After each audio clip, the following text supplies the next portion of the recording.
What's up, y'all?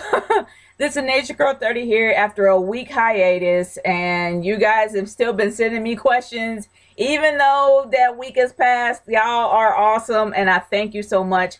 Some of you guys have sent me more than 5 questions, so more than likely I'm going to finish the rest of them at the next Q&A. I have not forgotten you, so don't think I have. But anyway, let's get started with this Q&A because I have a lot of questions. The first question comes from Dustin Nunn.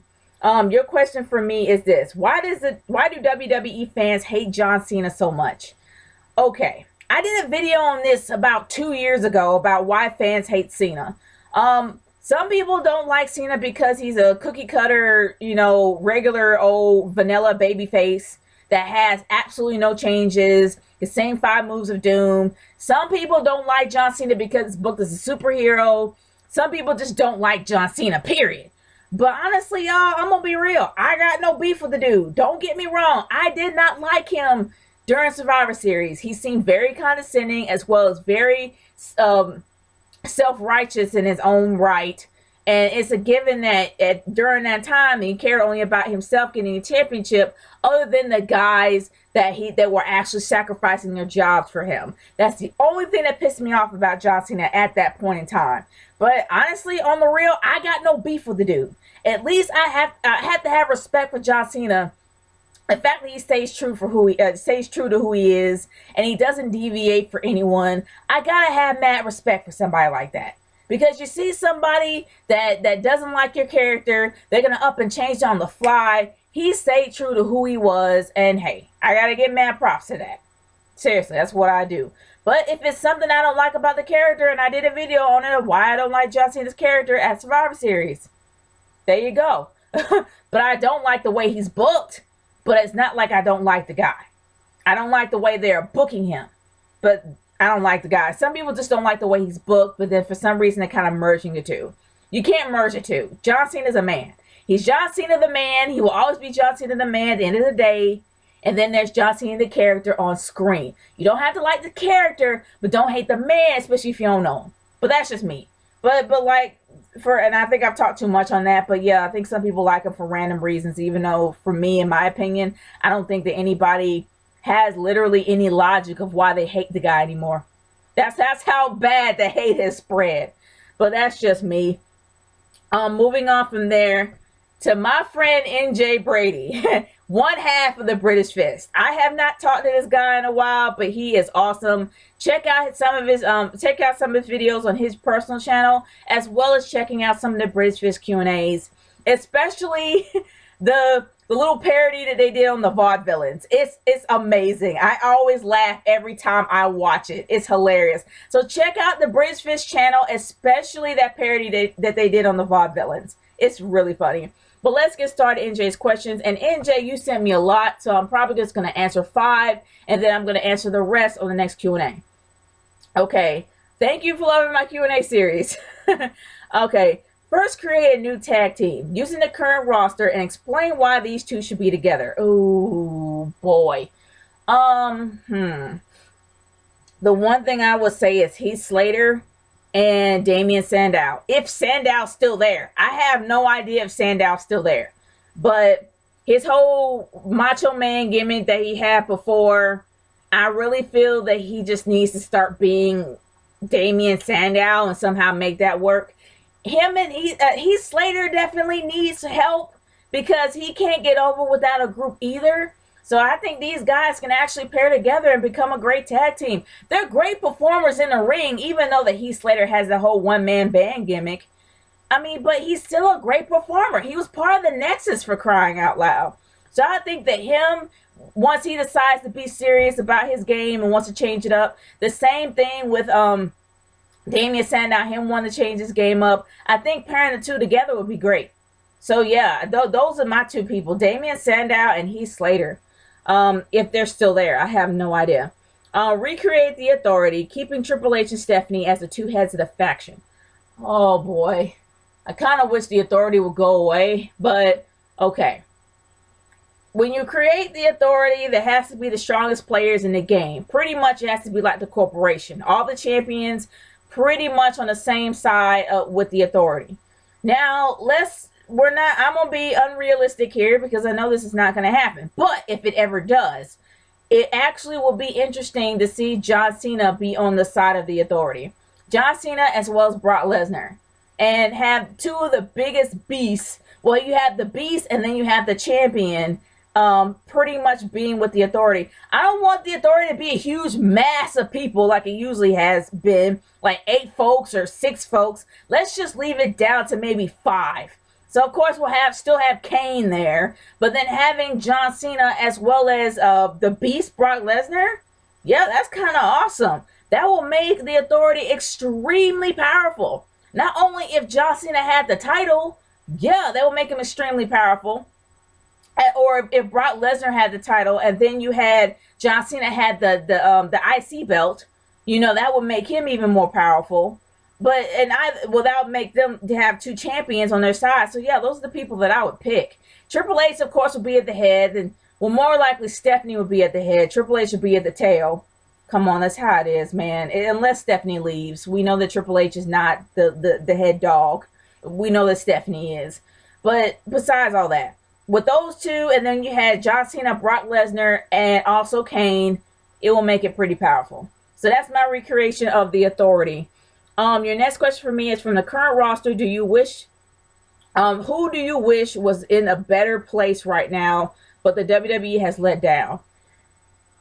I have to say the New Day. I'm sorry. It's not the fact that the New Day is not over as heels. They are. But they were going to be the Nation of Domination 2.0. Plus, it kind of led up to that. Instead, they're a ridiculous gospel gimmick that is well played out. And seeing how they're trying to stay away from stereotypes, it's the biggest stereotype there is. Especially one of them being from Atlanta.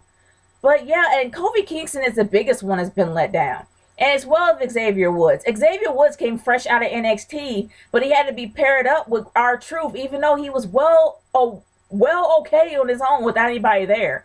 And then you have Big E, who can't get over to save his life. And good grief, I hope he changes his unitard. He looks awful in it. But yeah, I know that's being rude, but still. The New Day are the biggest ones that have been let down. And ever since Kofi Kingston was in that feud with Randy Orton, he hasn't been out since. He's been stuck where he was. He's either been tag team champion or IC belt, the IC holder. That's it. He can never be above that, even though he can be above that. But yeah, I have to say the New Day. By far, I have to. So I will have to say all the members of the New Day are the ones that have been let down the most, which is a shame. And I would say Cody, but Cody's kind of getting over a little bit more with his Stardust gimmick, so not completely. But yeah, I have to say those guys. Moving on, and I think this is going to be a 4th question for me. From the mid-card wrestlers, who is left in the WWE? Who have left in the WWE in the last decade? Who would you see, or who would you like to see return, and why? Mid-card wrestlers who have already left. Ted DiBiase. Ted DiBiase had a lot of flavor to him. I mean, not to mention the dude was arrogant. He happened to be the son of the $1 Million Man. He had a lot going for him, especially the $1 Million belt. And that could have been something else.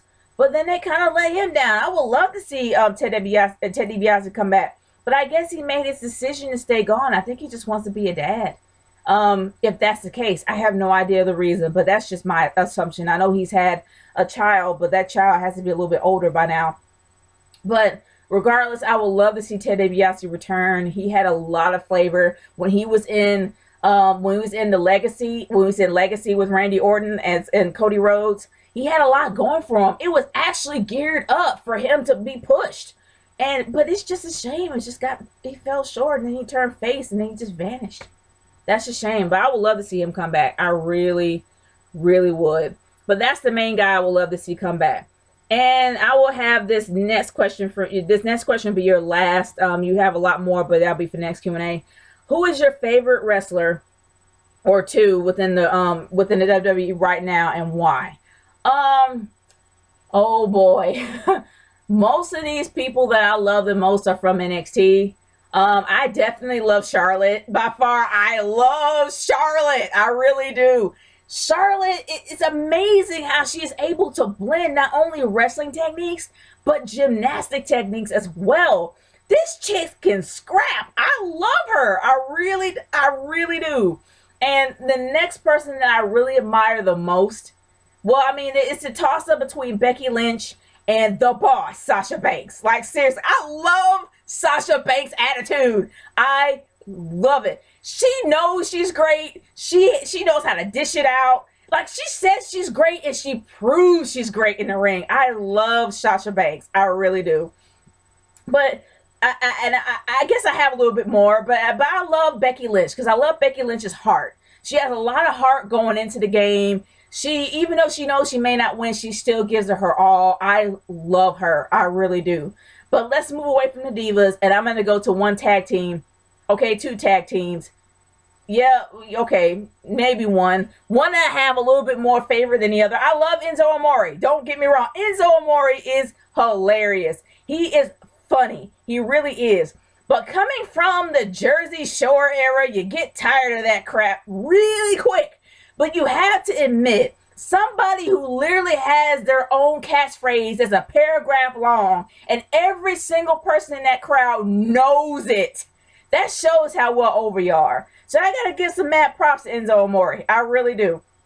But he kind of like is in a back burner compared to who I love the most. I love the Vaudevillains. I really do. I love the Vaudevillains. The classic 19th century brawler. Like, they literally just took a page out of the history books and just made a character out of it. It's phenomenal. I love it. Simon Gotch, my favorite. I love Aiden English. Aiden English is pretty cool, but Simon Gotch, he got the beard. He's got the tights. I mean, he's got it on. And he's got it right. And I love Simon Gotch for that reason. So every time I watch NXT, I kind of wait for the Vaudevillains to come out because they are so fun to watch. I love those guys. But yeah, but NJ, your questions are going to be finished up for the next Q&A. I did not forget you. But let's move on to Nintendo Fanboy 1988. What do you think of Doink the Clown? Did you think he was creepy? I'm going to be honest with you. I think clowns are creepy, period. And it's sad because they don't mean to be creepy. I guess ever since I saw Clowns from Outer Space and it just messed me up in the mind. Like, seriously. Ever since I saw it and Clowns from Outer Space just did something to me when it comes to clowns. I mean, after that movie, it just did something to me. But Doink the Clown was probably one of the best heels I've ever watched. Like, I mean, even though he had a pretty creepy gimmick, I will say it worked for him. It really did. Doink the Clown was very interesting. He really was. I enjoyed watching him until he left. And I still do. Going back and watching old Doink matches. Do you remember Matt Bourne before he became Doink? No, I don't. I don't remember him at all as that. I just remember Doink the Clown. I remember Dink. Yep, I remember Dink. Dink and Doink. It was funny seeing Dink. It was funny seeing Dink coming out because Dink was even crazier than Doink. And I love those guys. I really did. But Dink's matches, you kind of wanted to see Dink a little bit more.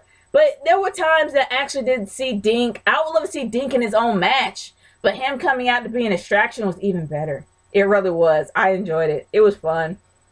How did you react when you heard that Matt Bourne, or the original Doink, passed away? I was kind of shocked. I really was. I never really expected him to go away so soon. And we're losing wrestlers right and left, especially now. And back then, hearing that he passed away just broke my heart. And, you know, he was a great character. He really was. You can't find characters like that anymore. I mean, characters that could be happy and psychotic at the same time. You can't really find that. He was a gem. He really was. You have more questions, but those questions will be answered on the next Q&A. I have not forgotten you, and I know I said that multiple times. But let's get started with Justin Tsai. What are your thoughts on Hulk Hogan's racist rants on blacks and being fired and Benoit from the WWE? I actually did do a video on that I did post yesterday. I think yesterday or 2 days ago on that. So if you want to hear my thoughts, They'll be on there. Definitely check it out. It's mostly about him getting kicked out of the Hall of Fame, but then I talk a little bit about that too. So definitely check out that video. What if Hogan did this in the 80s or 90s, especially after joining NWO 96? I'm gonna be honest. They even said they said the N word multiple times during the Attitude Era. So he probably would have gotten away with it if it was in the 90s. He really would have. They did a lot of extreme crap back then. And he really would have gotten away with it, him being a heel. I really can't imagine him doing it. What if John Cena and Triple H got caught using racial slurs like Hogan did? Would WWE try to cover it up and protect those two innocent angels? Honestly, Triple H is actually, well, he said, well, I think he called Booker T nappy-headed. And that ever happened, yeah, they probably would try to cover it up, especially how John Cena happens to be but it's kind of difficult calling him the face of WWE with his nose all crunched in.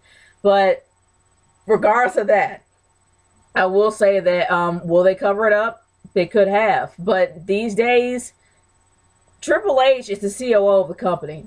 More than likely, he's going to probably be more behind the scenes. As for John Cena, they won't let him go because they make money. So they may try to cover it up for John Cena's sake.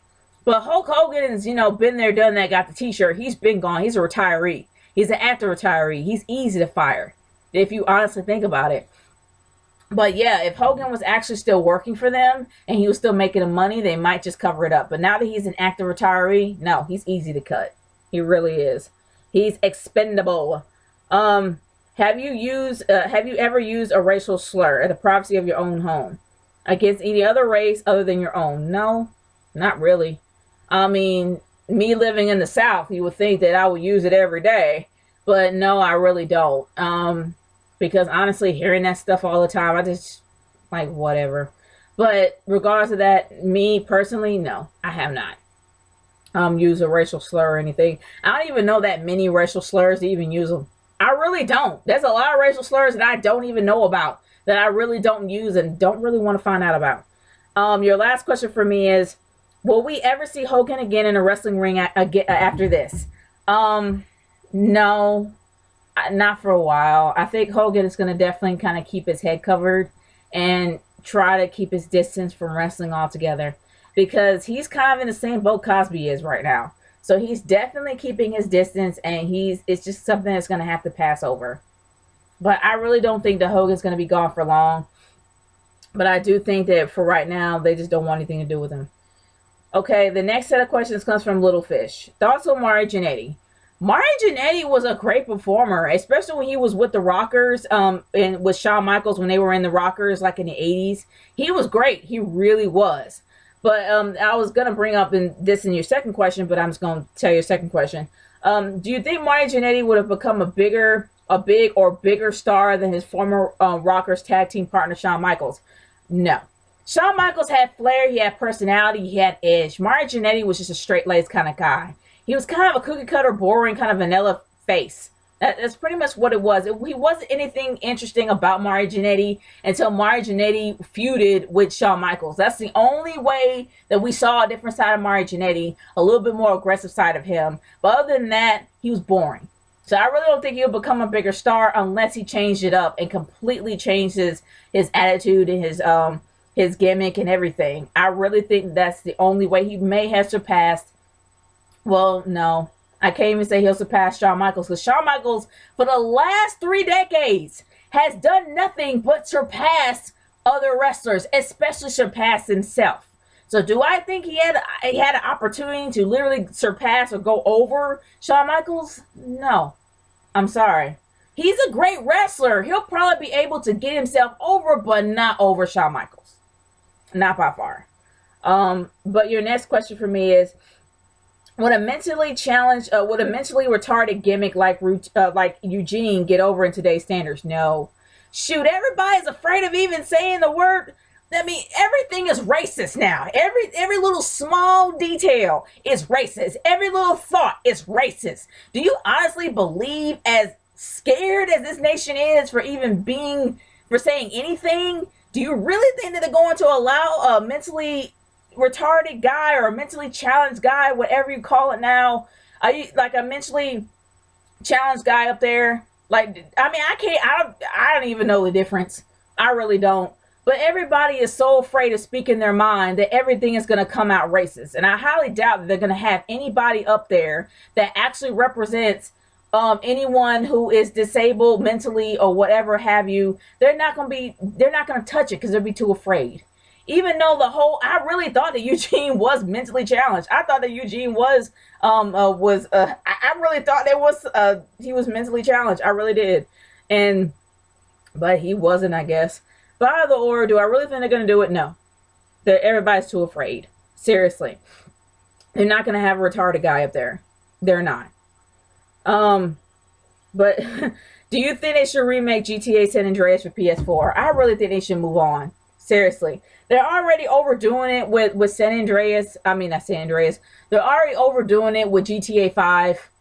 I mean, shoot, GTA 5 just came out on PC, and then they had it online. They need to make something different. They really do. And I really feel that Rockstar is running out of ideas. I don't think they need to remake anything. They need to come up with something better or something new. I mean, I'm not really a big fan of GTA. I did play Vice City. Vice City actually was pretty fun. But I will say that they need to come up with something new. So I don't think they should remake it. You already know how my feelings are with Maria Menounos, so I'm not going to answer that. Moving on to Music Harmony. You sent me a lot of questions, so a few of them is going to be answered in the next Q&A. What do you think of SummerSlam being 4 hours this year? Will it be 4 hours of good content or 4 hours of boredom? I already did a video on that, and I just put that out. So if you want to hear my thoughts on that, check that video out.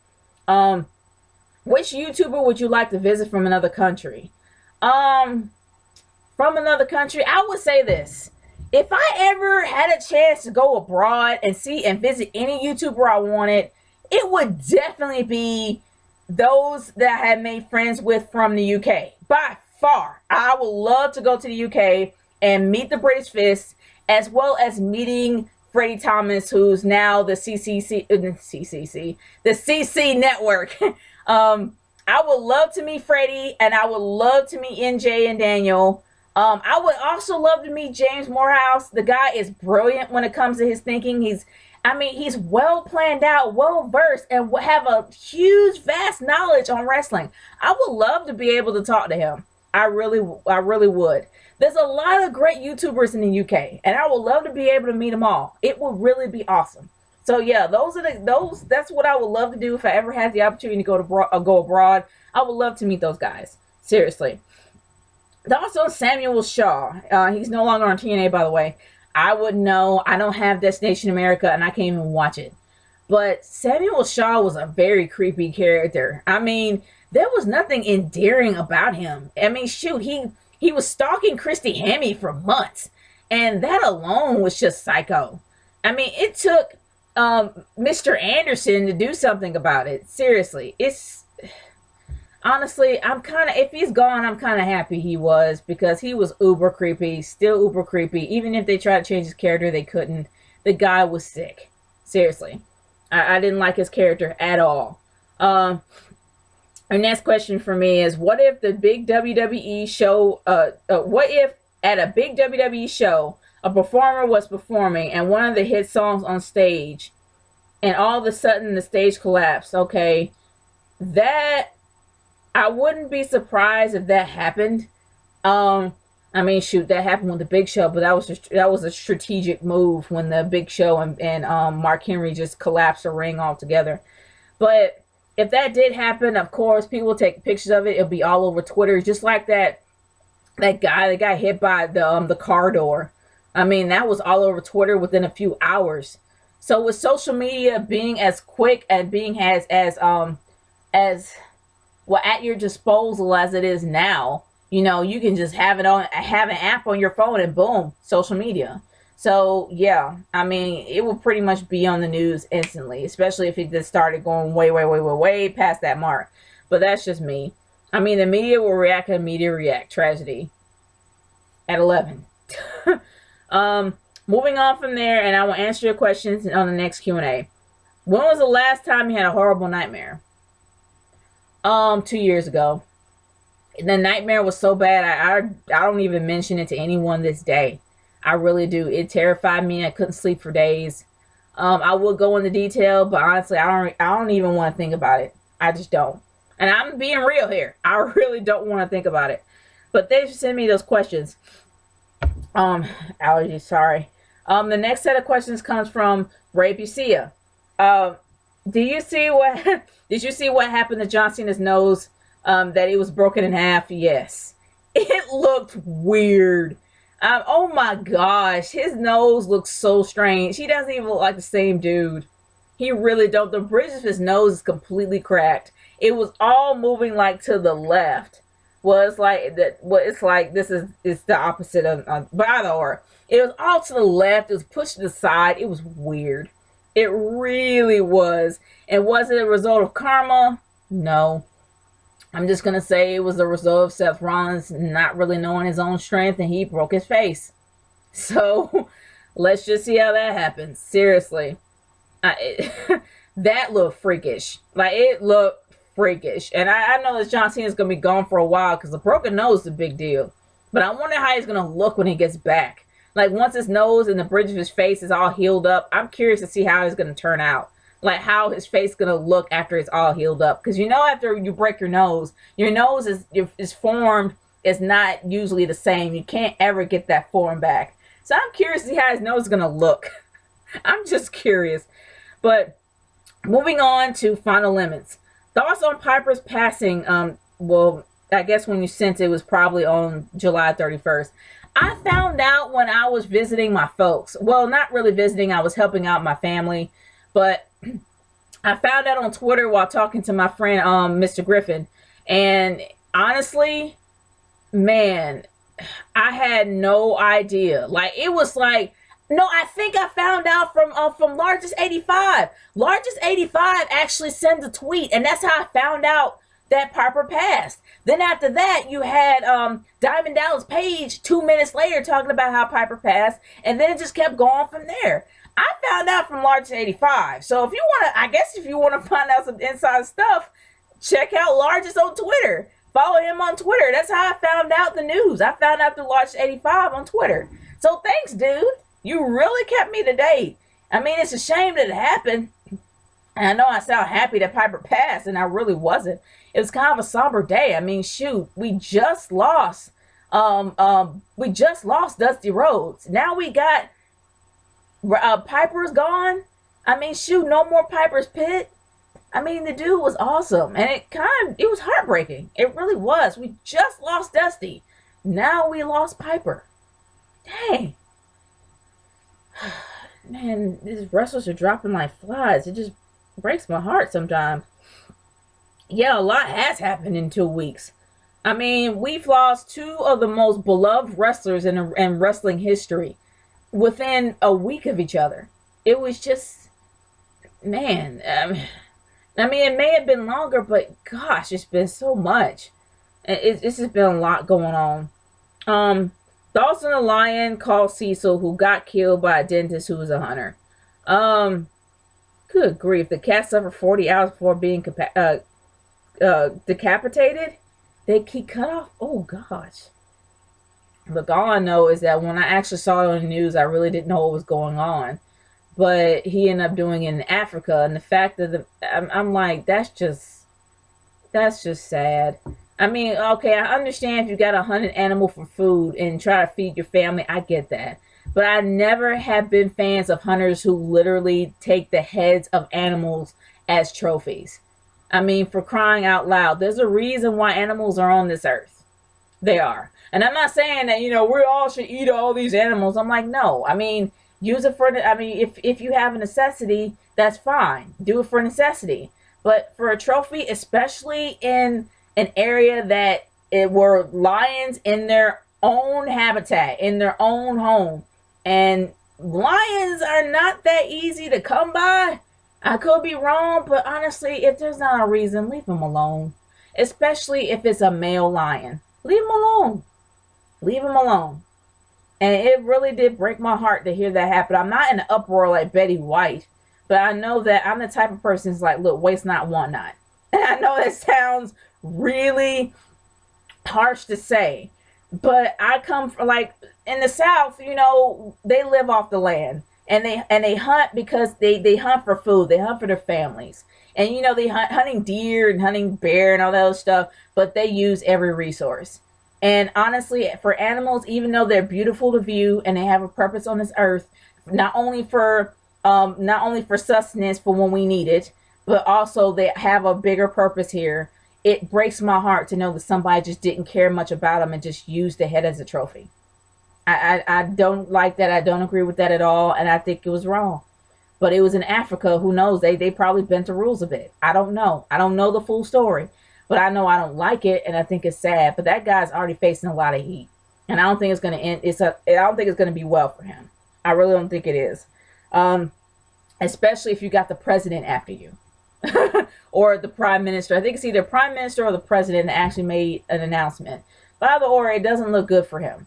It don't. It doesn't look good for him at all.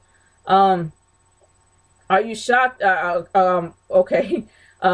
Would you be shocked now to hear that Flair or Brett died? Um, if I hear about Ric Flair, I would probably be. I would be so sad and devastated. I really would be. I love me some Ric Flair. I love me some Ric Flair. Seriously, if Ric Flair passed away, I would be heartbroken. I really would be. Bret Hart definitely had a huge legacy. And a lot of people remember his character on up until before the Attitude Era came in. But honestly, I'm not a huge fan of Bret. And I'm not going to say I wouldn't be as devastated. It would still be sad to see Bret and see if that happened to him. But either or, they're two of the greats. And I hope we don't lose anybody else. Um, but Final Limits, I think you sent me more. So your last one, I'm probably just going to put on the next Q&A. My final set of questions comes from Yao Popoka. And they're all about the Lex Man. So I'm going to tell you this. I know that you're a huge fan of the Lex Man. I know you think he's the greatest shooter of all time. But you should tell him that. If you really do want to show your love to the Lex Man, why don't you send him a couple of questions from his Q&A, as well as sending how much you admire some of his videos. Do that. I think he would love to hear that. But honestly, guys, thank you so much for your questions for this mini Q&A. You guys are awesome. I am not going to forget those that actually sent me questions before. It's going to be on my next Q&A. I did not forget you guys. By the way, guys, I'm about to dip out. This Niche Girl 30 signing off. Peace out, guys. Later.